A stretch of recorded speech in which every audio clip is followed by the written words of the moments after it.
자, 이번에는 셋째 시간이죠. 세 번째 시간. 페이지 26. 글쎄 일반 사항이 이렇게 나와 있는데, 여기는 이제 가볍게 들으시면 돼요. 이거 가지고 크게 나오는 게 아니고, 과거에는 뭐 이런 부분에서 나올까? 수원, 식수원이 어디냐 이런 얘기예요. 수원. 그러면 이제 뭐 하늘에서 내리는 물도 있고 땅에서 솟는 물도 있고 지표면을 따라서 흐르는 물도 있고 뭐 이런 것들을 가지고 수원으로 할 거다 이런 얘기입니다. 그래서 자, 수원은 그래서 아예 빼버렸어. 그러니까 그렇게 생각하시면 되겠고요. 그러면 수원에서 이제 우리가 할 일은 뭐냐면 이것을 가지고 뭘 할 거다? 정수할 거다 이런 얘기죠. 정수. 그래서 여기서 이제 나중에 우리가 중수하고 조금 구별을 하기 위해서 여기다 뭘 넣느냐면 살균을 한다 이렇게 해놨습니다. 자, 이 과정을 거치는데 이 과정을 거쳐서 이제 공급한다 이런 얘기고요. 그러면 자, 이거 왜 했습니까? 그러면 이렇게 해서 공급되는 물을 뭐라고 하느냐면 상수라고 하더라 이런 얘기예요. 그리고 여기에 사용되는 물을 어디에 사용되겠어요? 상수는 식용수로 사용이 되겠죠. 그래서 이것들은 이제 도시로 공급된 도시에 상수도망을 통해서 공급되는 물을 또는 뭐라고 하느냐면 이렇게도 표현을 하더라고요. 뭐라고 한다? 시수라고도 한다. 자, 참고해 두시고요. 그래서 여기서 첫 번째 이제 우리가 알아야 될 것 중에 한 가지는 자, 이 정도만 여러분들이 생각을 하시면 될 것 같은데 정수 과정이에요. 정수 과정에는 어떤 과정을 거칠 거냐 이런 얘기입니다. 그래서 그냥 이런 것도 있구나 정도만 생각을 하시면 되는데 그러니까 요즘하고는 시스템이 조금 달라서 옛날 얘기 같아요. 책들이 나와 있는 것들이. 그래서 뭐냐면 이런 얘기예요. 물을 얻었다 이런 얘기죠.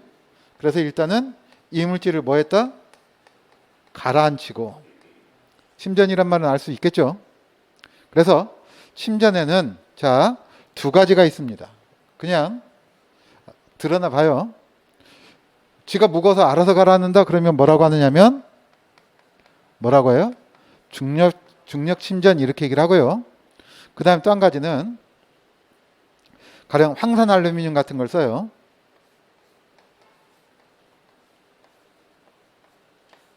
이런 것들을 쓰는데 이렇게 알루미늄은 이때 어떻게 되냐면 플러스 3가 이온을 가져요. 이렇게 이온이 많은 것들은 주변에 마이너스 띈 것들을 이렇게 뭉치게 한다 이런 얘기예요.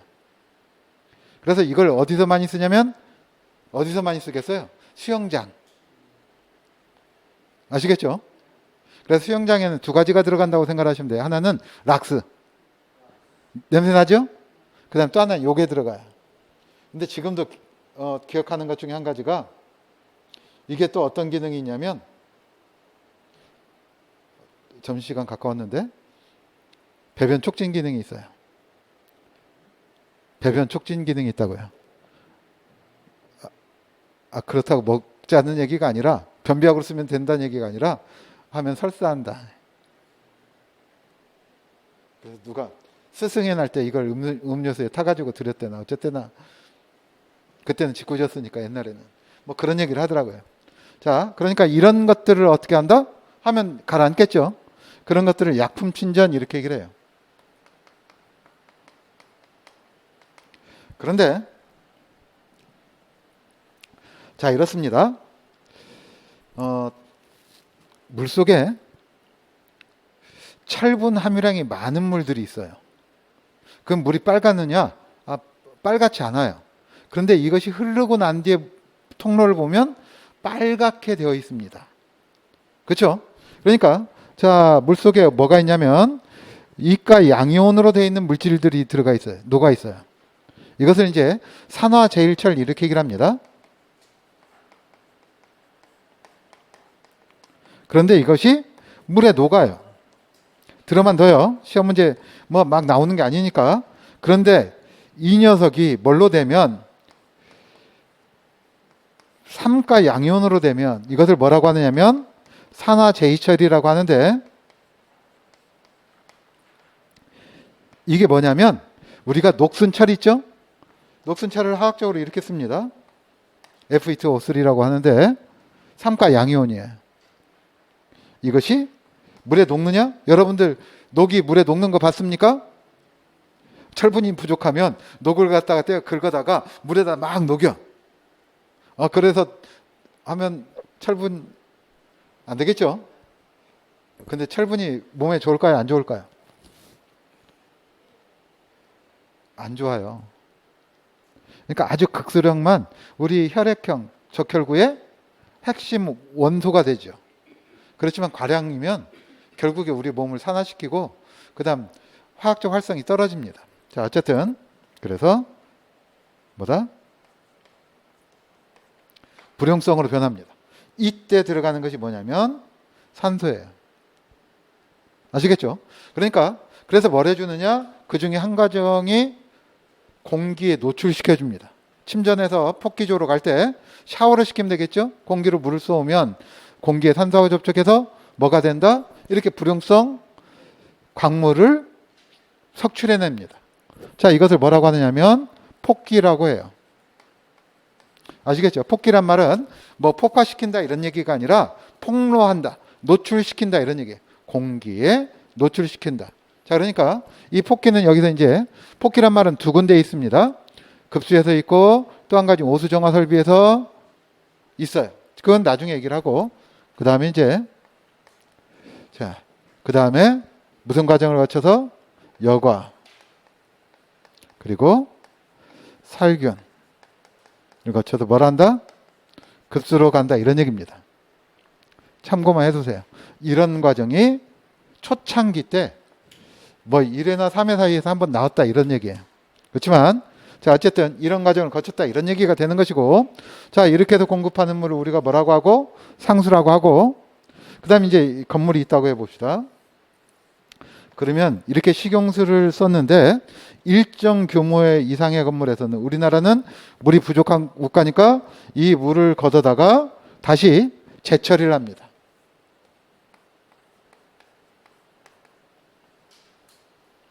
재처리를 하는데 하고 이제 약간의 소독을 한다 이렇게 생각을 하자고요. 사실은 엄밀하게 이런 뜻은 다릅니다. 멸균, 살균. 딱 의미만 봐도 다르죠? 어디까지가 멸균이냐 물어보지 마요. 내 머릿속에 없어. 저 기억력이 두 자리라 한 100번 읽어봐야 암기가 되니까. 그리고 우리 시험하고는 상관이 없으니까. 자, 이렇게 된 물을 뭐라고 하느냐면 중수라고 합니다. 그럼 중수는 주로 어디에 쓰겠습니까? 그러면 이렇게 얘기를 하는 거예요. 자병수다. 식용수는 우리가 먹고 우리 몸을 색채하고 위생상 중요한 곳에 쓰겠지만 자병수는 위생상 중요하지 않은 곳. 그러니까 가령 대변계 세정수라든가 또는 자, 자동차 세척수라든가 냉각용수로 쓰겠다 이렇게 생각을 하시면 되겠죠.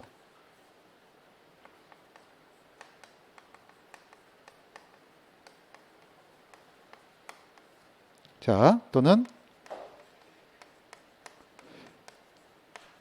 등에 쓰겠다 이런 것이 뭐다? 자병수다 이렇게 생각하시면 돼요. 그리고 이제 이렇게 해서 사용한 물을 건물 바깥으로 버리는 것을 뭐라고 하고? 배수라고 얘기를 합니다.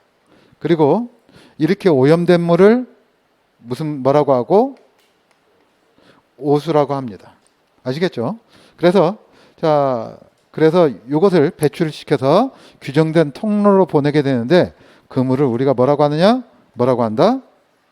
하수라고 합니다. 그런데 하수는 이렇게 오수만 하수라고 하는 게 아니라 자, 오수는 뭐라고요? 오염된 물이다. 그래서 자, 어디로? 이것이 지나가는 하수관로로 유입되는 자, 오수 플러스 어디까지? 유입되는 빗물이나 뭐까지를 포함하느냐? 지하수를 포함해서 우리가 뭐라고 한다? 하수라고 한다. 그러니까 오수보다는 뭐가 더 큰 개념이다? 하수가 더 큰 개념이다. 자, 이렇게 생각하시면 되겠고요. 자, 그래서 잠깐 우리가 봤을 때 뭐가 있었다? 상수라고 하는 것도 있고, 그 다음에 재처리한 물을 뭐라고 한다? 중수라고 하고, 중수는 어디에 씁니까? 자부용수에 쓰고, 그렇죠? 이 물을 버리는 과정을 우리가 뭐라고 하고? 배수. 아시겠죠?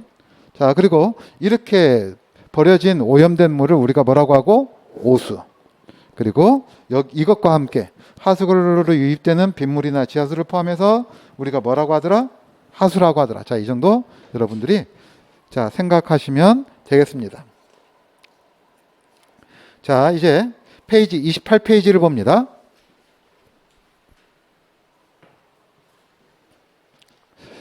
페이지 28페이지.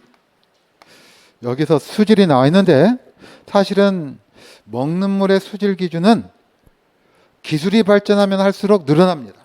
환경 오염이 커질수록 그 내용은 늘어나요. 그래서 제가 사실은 이거 강의할 때 처음에는 먹는 물의 수질 기준이 2페이지였어요. 지금 한 5페이지 정도 될 겁니다. 그런데 그 기준에 관해서는 나중에 얘기를 하기로 하고, 자, 여기서 제일 첫 번째 중요한 것은 뭐냐면, 자, 물의 경도입니다.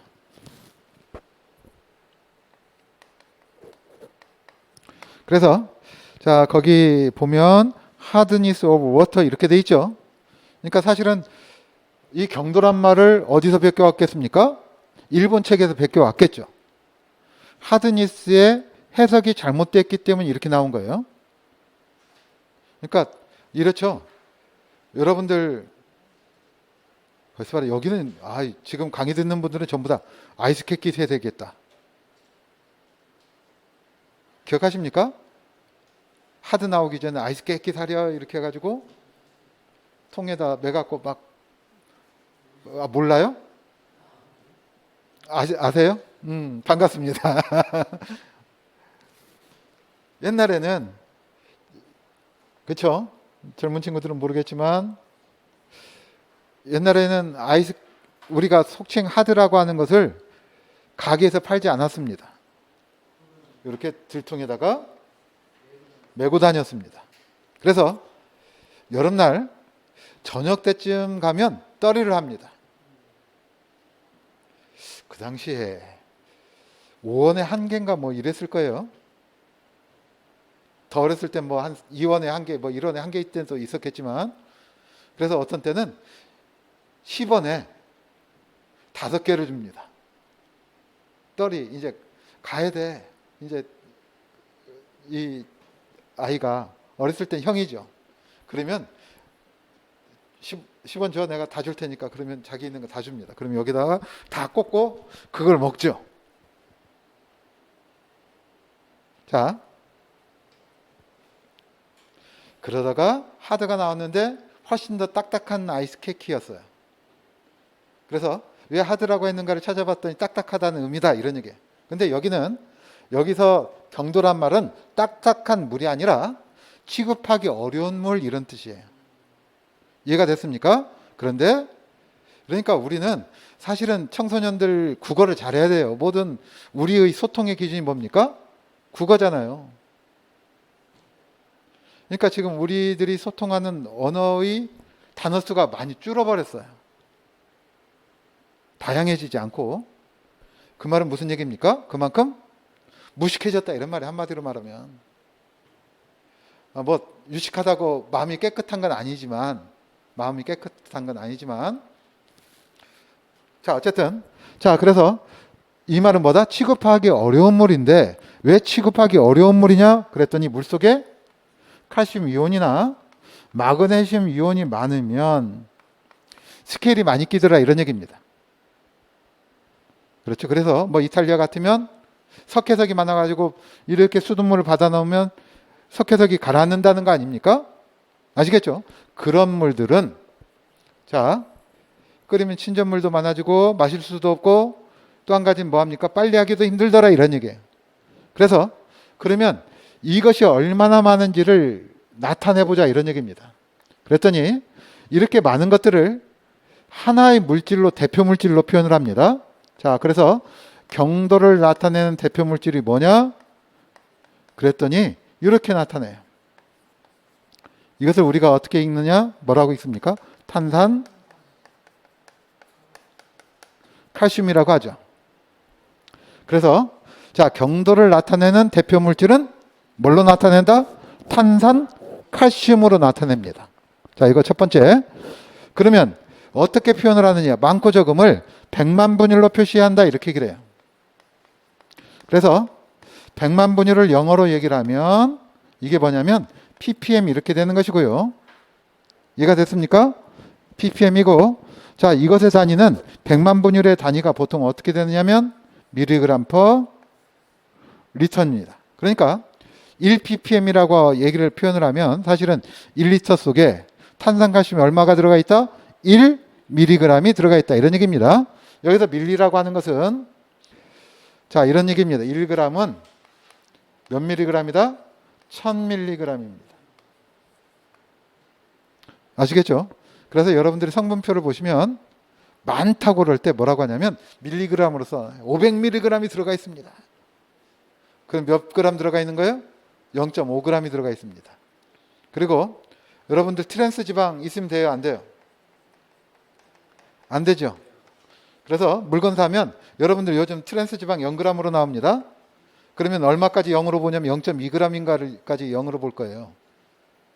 그러니까 트랜스 지방 0이라고 해서 전혀 없는 게 아닙니다. 쓸데없는 얘기했다. 자, 어쨌든 그럼 거꾸로 1mg은 얼마가 된다?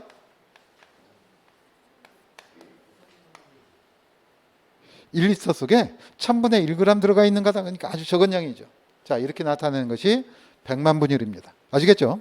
그래서 이것을 분류하는 체계는 학자마다 달라요. 그러니까 이 숫자 가지고 시험 문제를 내기에는 조금 어려워요. 그래서 자, 극연수도 있고 연수도 있고 적수도 있고 그 다음 경수도 있고 당연히 뭣도 있을 거다?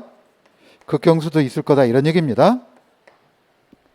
자, 그런데 이 적수란 말은 뭐냐면 마시기에 적당한 물 이런 뜻이에요. 자, 그래서 그러면 이게 보통 얼마냐면 90에서 110mg per 리터 이래도 되고 ppm으로 써도 되고, 그런데 학술적으로 쓸 땐 mg per litra라고 쓰는 거예요. 아시겠죠?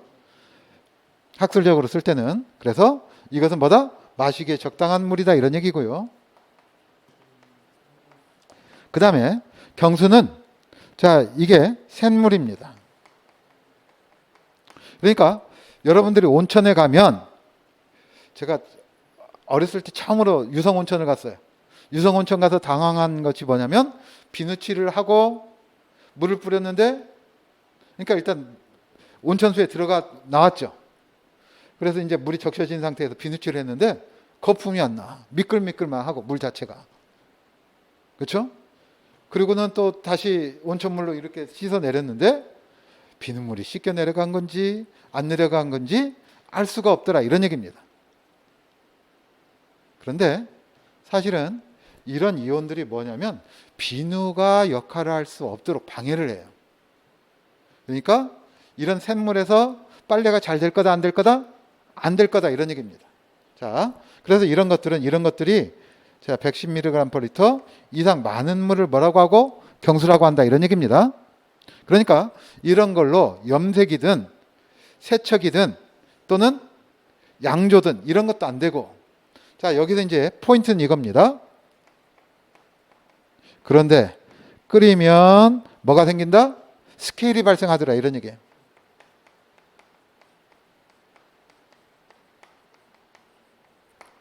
석회가 침전을 합니다. 그래서 배관상에, 그러니까 우리가 혈관으로 말하면 뭐가 생기는 거예요?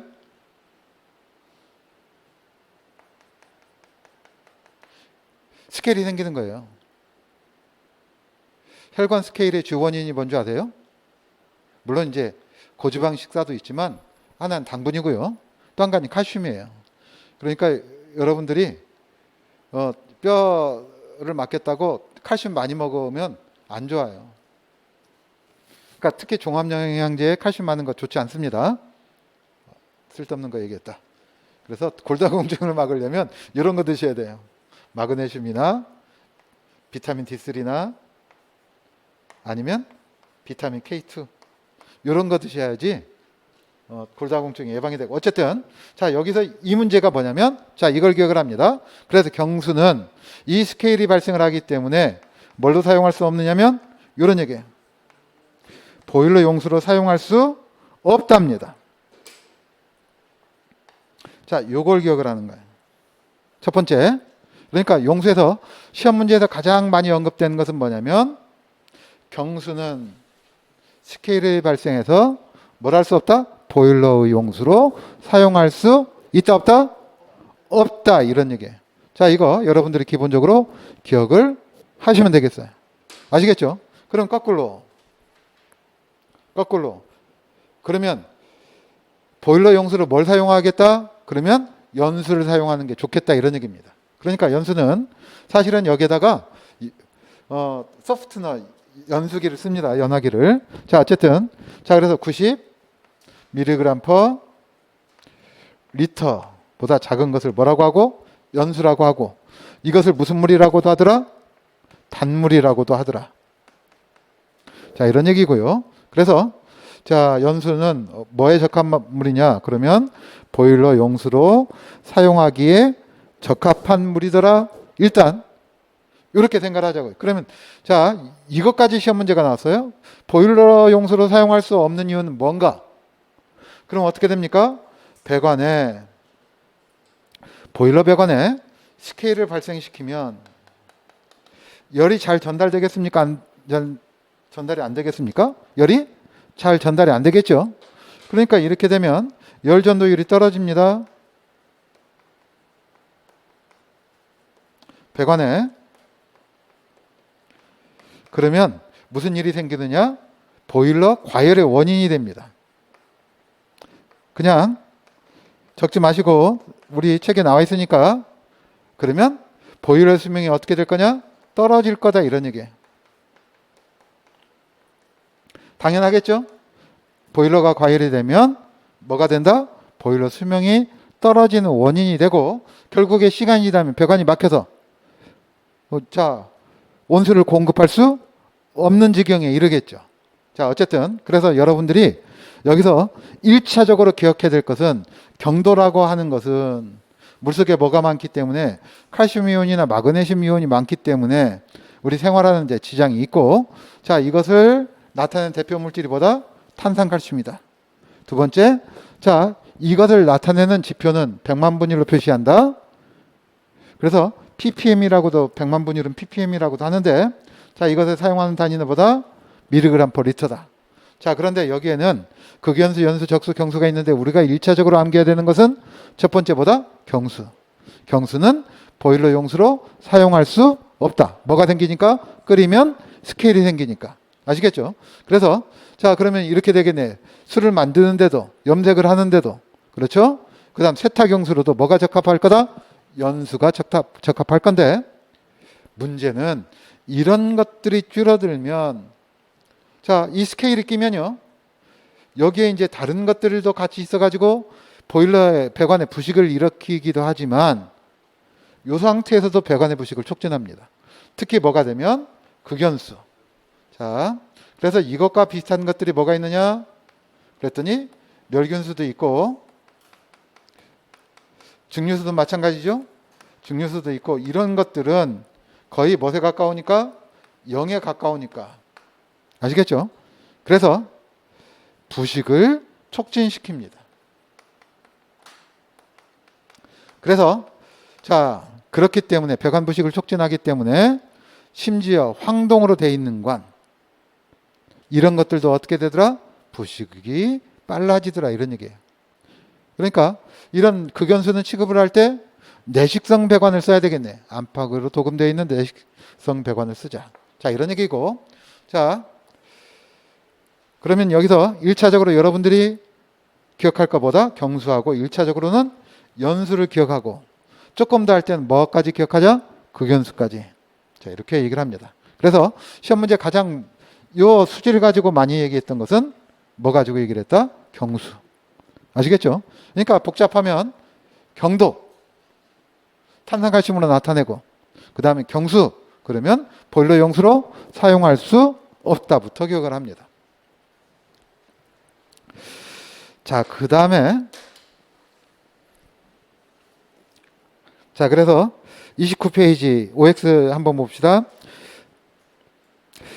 경도가 높은 물을 사용을 하면 보일러 용수로 물을 보일러 용수로 사용하면 스케일이 생성되어 전열 효율을 감소시킨다. 맞는 얘기죠? 두 번째, 연수는 경수에 비해 세탁용으로 적합하다. 다 맞는 얘기가 되겠네요. 자, 넘어갑니다. 자, pH가 나와 있는데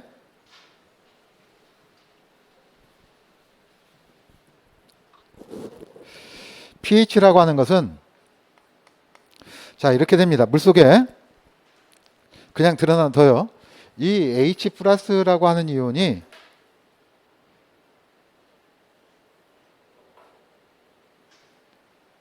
꽤 있다 이런 얘기예요. 이게 얼마나 들어가 있는가 이런 얘기입니다. 그래서 이것을 어떻게 나타내냐면 로그 이렇게 나타내요. 오래간만에 보죠? 우리 고등학교 2학년 때 수학 시간에 배웠던 로그. 야, 반갑지 않습니까? 저는 이과를 나왔으니까 당연히 로그를 알지만 컴플렉스가 있어요. 뭐냐면 하필이면 중학교에 가서 뭘 하나 떼오라고 지시가 내려와가지고 그 수학 시간에 중학교까지 가서 그걸 떼어갖고 이 로그 수업을 못 들었어요. 그래서 혼자 독학을 했습니다. 그때는 동영상이 없었으니까. 그러니까 그거 할 때마다 이거 수업 못 들었는데 이 생각이 들어요. 자, 어쨌든 그래서 자, 요게 숫자가 어디서부터 나오냐면 0에서부터 14까지 나옵니다. 자, 그래서 자, 그럼 0에서 14까지 딱 중간이 7이죠. 그래서 이 7을 우리가 뭐라고 부르냐면 중성이라고 얘기를 합니다. 그리고 0으로 갈수록 뭐가 강하다? 산이 강하다 이런 얘기고요. 그러니까 여러분들 pH 3하고 pH 4하고 이게 몇 배 차이냐면 농도가 10배 차이 나요. 수소이온 농도가. 로그는 10단위로 이렇게 꺾어지는 거니까. 그 다음 14로 가면 갈수록 뭐냐면 뭐가 된다? 알칼리가 됩니다. 알칼리. 그래서 우리가 자, 지난주에 우리가 기초 입문 과정에서 뭘 배웠었냐면 콘크리트의 중성화를 배웠죠. 그러니까 수산화칼슘은 알칼리성에 속합니다. 아시겠죠? 자, 참고해 주시면 돼요. 그러면 자, 일반적인 생물들은 어디 조건에 가까우냐? 중성의 조건에 가까워야 살 수가 있다 이런 얘기예요. 그래서 자, 여러분들이 참고해 주시면 되겠고, 그래서 그 밑에 봤더니 먹는 샘물의 수질 기준 이렇게 나와 있는데 이 관련 기준이 옛날에 먹는 샘물의 수질 기준이었는데 좌측에 날개에 나와 있는 것처럼 먹는 물 수질 기준 및 검사 등에 관한 규칙으로 요게 이제 쭉 나와 있는 거예요. 자, 그런데 이게 5페이지 이상이 된다고 그랬죠? 정확하게는 기억을 못 하는데 그 중에 제일 마지막에 나와 있는 기준 중에 하나예요. 심미적 영양물질에 관한 기준 해가지고 옛날에는 이게 한 7, 8가지밖에 없었어요. 한 20년 전에는. 근데 지금 이게 이렇게 늘어난 겁니다. 많아졌죠? 자, 그래서 자, 여기서 제일 중요한 것은 1번 경도하고 그 다음 7번 수소이온 농도입니다. 오른쪽에 7번을 봤더니 자, pH가 어떻게 되어 있습니까? 또 여기 pH도 암기하기 좋게 되어 있어요. 5.8에서부터 pH 얼마까지다? 8.5네요. 야, 얼마나 행운입니까? 요거 하나만 외우면 이 숫자를 뒤집으면 돼. 그렇죠? 자, 그래서 pH 5. 그래서 저도 머릿속에는 이거 생각 안 나도 뒤집으면 돼. 이것만 생각나. 자, pH 5.8에서 pH 얼마다? 8.5다. 아시겠죠? 이것도 왕왕 숫자 바꿔가지고 한 두세 번 얘기가 됐습니다. 한 2번 정도. 자, 그 다음 자, 신미적 영양물질에 관한 기준은 경도는 몇 mg per 리터? 1000mg per 리터를 넘지 아니할 것 이렇게 돼 있죠. 그런데 괄호에는 수돗물의 경우에는 얼마? 300mg per 리터라고 나와 있습니다. 그리고 자, 먹는 염지하수 및 그러니까 바다 근처에 있는 모양이죠. 및 자, 먹는 해양 신층수의 경우에는 1200mg 이렇게 돼 있네요. 자, 그래서 이거 가지고 시험 문제가 두 번이나 나왔어요. 요거 가지고. 자, 그래서 자, 30페이지 왼쪽 하단 보시면 먹는 물의 수질 기준 및 검사 등에 관한 규칙상 먹는 물의 수질 기준 중 수돗물의 경도는 만약에 1000mg per 리터 이렇게 나오면 틀린 말이 되는 것이죠. 그래서 300mg per 리터를 넘지 않아야 한다. 자, 이렇게 나와 있고, 그런데 의문이 들죠. 우리가 앞에서 지금 여기 뭐라고 돼 있었어요? 금방 마시기 적당한 물은 90에서 110mg per 리터 했는데 300mg per 리터면 경수도 이런 경수가 없네. 근데 자, 시험 문제 안 나오니까 잠깐만 참고를 해둡시다. 28페이지 한번 봐봐요. 28페이지 봤더니 거기 뭐라고 돼 있어요? 경도의 구분에 총경도로 있죠. 총경도는 영구경도 플러스 일시경도인데, 자, 앞에서 말씀드렸듯이 칼슘 이온으로 되어 있는 것은 다 물에 녹는 게 아니라 끓이면 다 침전되는 게 아니라 물속에 녹아서 침전이 안 되는 것들이 있어요. 그것을 영구경도라고 합니다. 그리고 여기서 300mg per 리터라고 하는 것은 일시경도를 의미하는 게 아니라 총경도를 의미합니다. 그래서 우리가 분류상 체계하고 좀 다르다 이렇게 생각하시면 돼요. 아시겠죠? 자, 그 정도로만 하고 넘어가겠습니다. 자, 몸 좀 한번 기지개 좀 한번 틀고요. 좀 풀어봅시다. 자, 넘겨봐요. 자, 넘겼더니 뭐가 나와 있습니까? 급수량 산정과 급수 압력인데,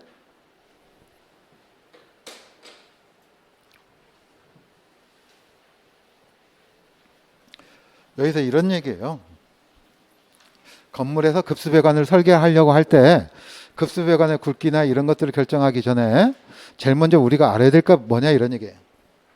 그랬더니 제일 먼저는 뭐부터 알아야 되겠다? 그 건물이 하루 동안 물을 얼마나 사용할 수 있을 것인가. 사용량을 알아야 되겠죠. 그래서 급수량 산정을 합니다. 자, 이거 말고 조금 더 다른 얘기가 있지만 그건 실무 과정에서 얘기가 돼요. 실무에서 문제가 나오고 아니면 심화 과정에서 얘기를 하겠습니다. 그래서 자, 이런 얘기예요.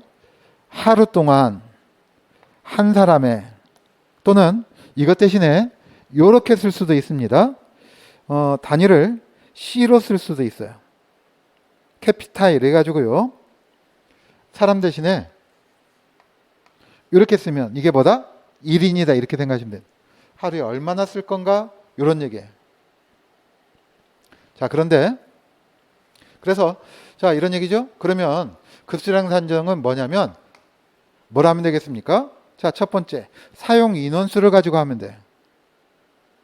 아시겠죠? 자, 쓰진 않겠습니다. 이건 뭐 그렇게 중요한 게 아니니까. 그래서 여러분들이 거기 나와 있는 공식대로 일일 급수량이라고 하는 것은 사용 인원수에다가 1인, 1일당 급수량.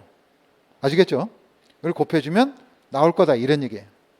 자, 그 다음 또 한 가지는 사용 인원을 알지 못하면 건물의 규모를 보면 알겠죠. 아시겠죠? 이때 건물의 규모라고 하는 것은 자, 연면적도 중요하겠지만 자, 뭐가 중요합니까?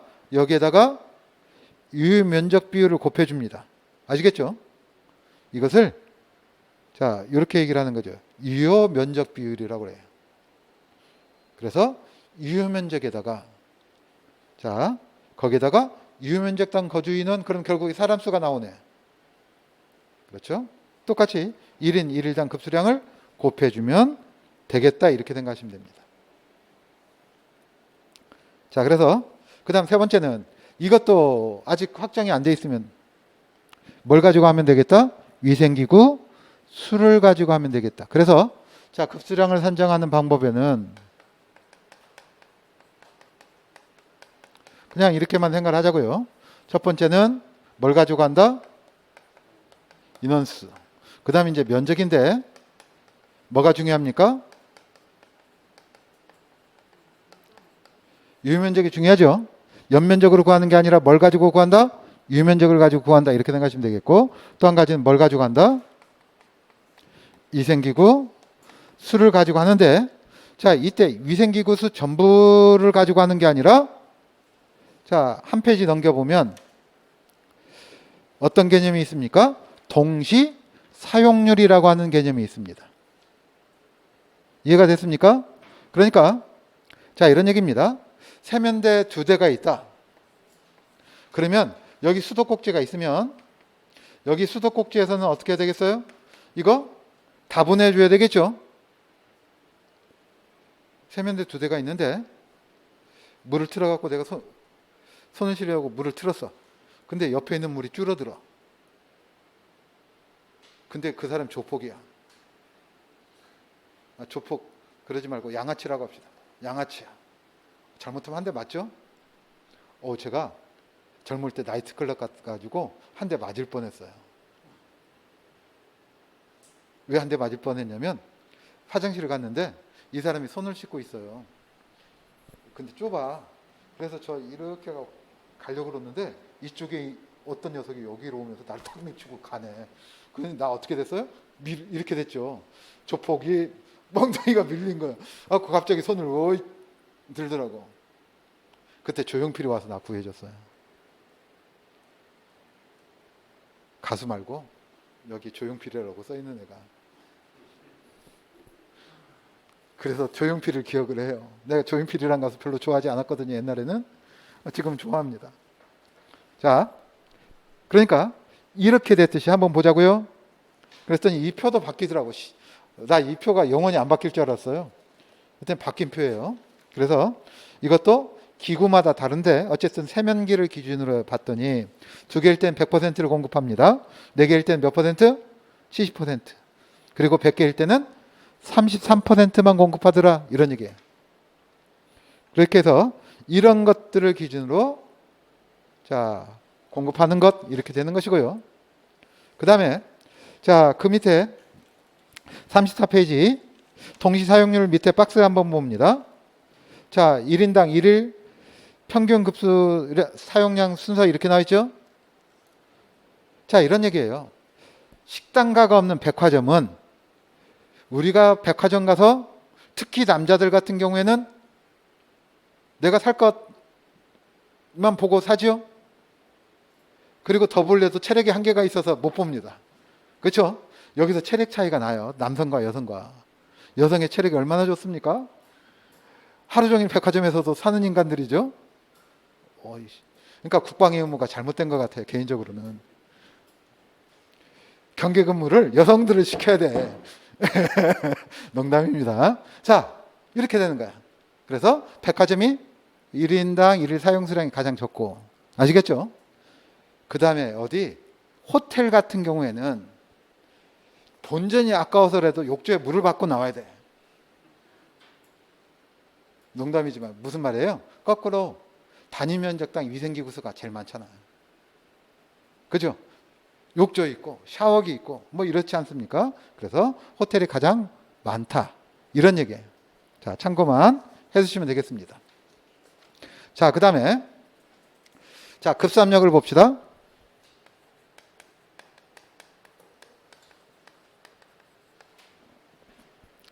자, 급수압력은 이런 얘기예요. 급수압력이 높으냐 낮으냐.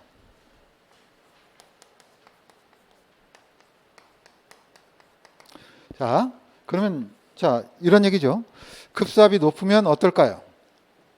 한편으로는 사용할 수 있는 범위가 넓어질 거예요. 자동차 세차하는 데까지 쓸 수가 있을 겁니다. 그렇죠?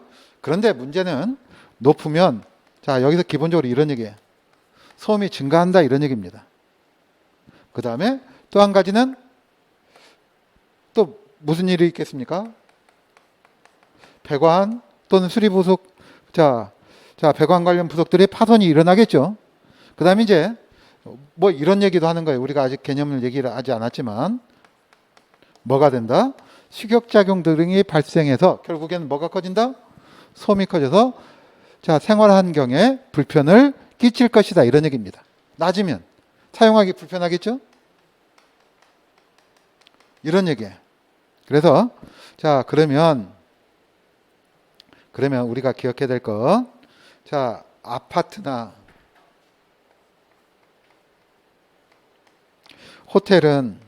호텔하고 일반 건물하고 비교해 보면 어느 쪽이 수압이 높아야 될 거냐 이런 얘기예요. 그럼 통상 주부들은 뭐라고 하냐면 아파트가 높아야 된다 이렇게 얘기를 해요. 욕심 많아. 호텔이요? 자, 그런데 이런 얘기입니다.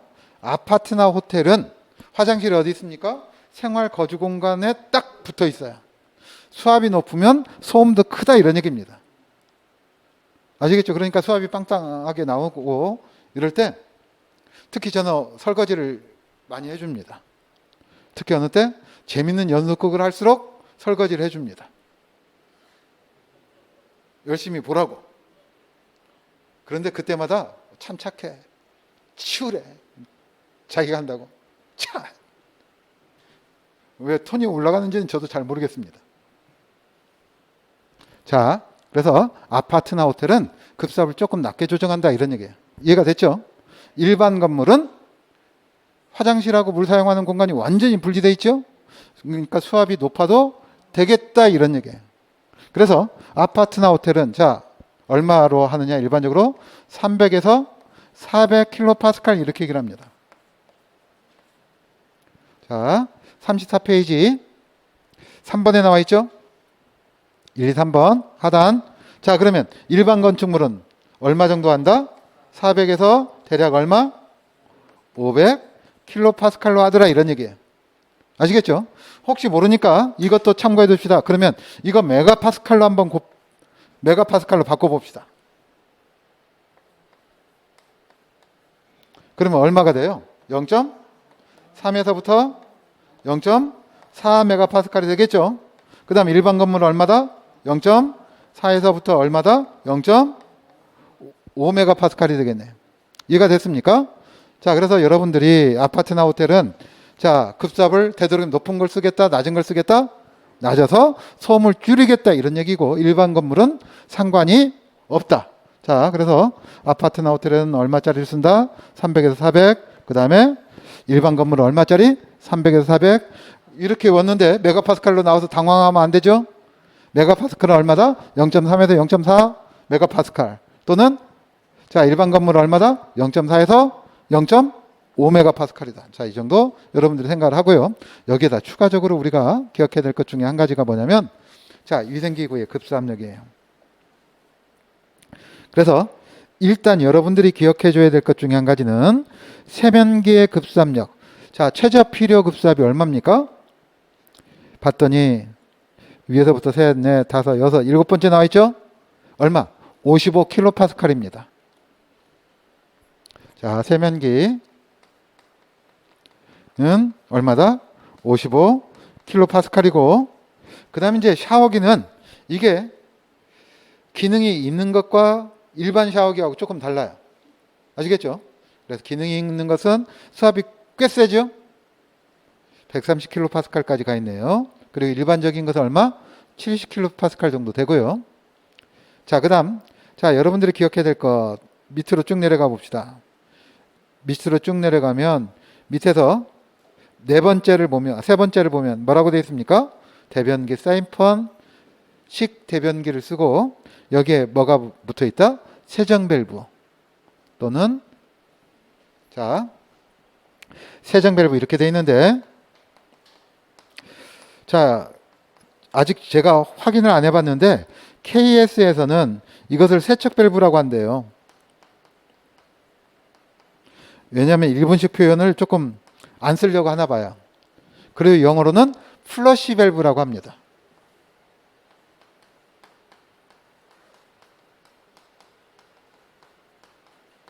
플러시 밸브라고 하는데, 자, 이 플러시 밸브에서는, 자, 이게 얼마짜리다? 몇 킬로파스칼? 100킬로파스칼이다. 아시겠죠? 자, 그 다음에 수압이 높여가지고 내보내야 되는데, 자, 그 세정 밸브로부터 위로 2번 가봐요. 그러면 거기 뭐라고 되어 있습니까? 대변기, 블로아웃식 이렇게 되어 있죠? 블로아웃식 대변기의 세정 밸브는 수압이 얼마가 필요합니까? 170킬로파스칼. 여기는 강력한 수압으로 오물을 바깥으로 배출해낸다 이런 얘기예요.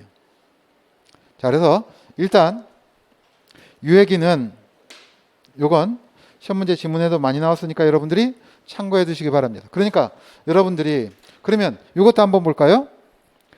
자, 그 밑에 바로 대변기, 세정 탱크 이렇게 돼 있죠? 그러니까 우리 화장실의 변기를 보면 이렇게 위에 물탱크 하나 있지 않습니까? 요거 세정 탱크라고 한단 말이에요. 그럼 여기는 급수압은 높일 필요가 없죠. 왜? 물을 받아가지고 내리는 거니까. 그래서 물을 받아가지고 내리면 되니까 몇 킬로파스칼이다? 55킬로파스칼이네.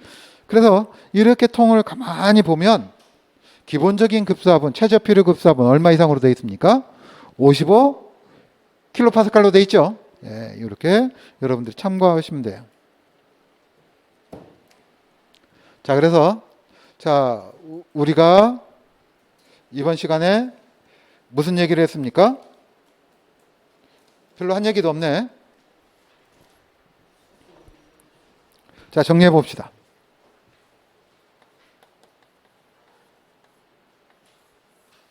무슨 얘기 했어요? 아무 얘기도 안 했어요? 자, 하나는 상수 급수에 관한 얘기를 했고요. 정수과정 잠깐 얘기를 했습니다. 그렇지만 이건 시간 나면 보시고, 그 다음 또 한 가지 무슨 얘기 했습니까? 경도 얘기를 했죠? 그럼 경도에서 기억해야 될 것은 뭐다? 탄산칼슘이다. 그렇죠? 그 다음에 100만 분율로 나타내더라. 자, 이런 얘기 했었고, 그 다음에 이제 경수는 일단 뭘로 사용하지 않는다? 보일러 용수로 사용할 수 있다 없다? 없다 이렇게 얘기를 했어요. 자, 그 다음에 이제 pH 가지고 얘기를 했습니다. 자, 먹는 물의 pH는, 그러니까 여러분들이 나중에 식용수든지 아니면 우리가 오수 정화해 가지고 내려보내는 물이든지 다 똑같아요. 얼마? 5.8에서부터 pH 얼마 사이다? 8.5다. 자, 이런 얘기 했고요. 자, 그 다음 급수량 산정에는 세 가지가 있다고 그랬죠? 산정하는 데는 세 가지가 있다. 자, 뭐가 있다고 그랬습니까? 자, 그냥 생각해봐. 인원수. 그렇죠? 또는 유면적 비율. 그 다음에 위생기구, 수를 가지고 하더라. 자, 그 다음 급수압 가지고는 자, 두 가지 했었습니다. 하나는 아파트나 호텔의 급수압. 그렇죠? 그 다음 일반 건물의 급수압. 그래서 아파트나 호텔은 얼마다? 300에서부터 400킬로파스칼이다. 그 다음 일반 건물은 400에서 얼마? 500킬로파스칼이다. 이런 얘기했고, 그 다음에 위생기구의 최저 필요 급수압도 얘기를 했습니다. 아시겠죠? 그래서 수도꼭지는 얼마? 55킬로파스칼. 그리고 그 다음에 자, 세정 밸브. 아시겠죠? 는 기본적으로 몇 킬로파스칼이다? 100킬로파스칼이다. 자, 이렇게 여러분들이 참고해 두시면 되겠습니다. 자, 그래서 이렇게 해가지고 우리가 살펴봤고, 1시간 더 남았죠? 그죠? 쉬었다가 급수 방식을 보도록 하겠습니다. 자, 쉬시겠습니다.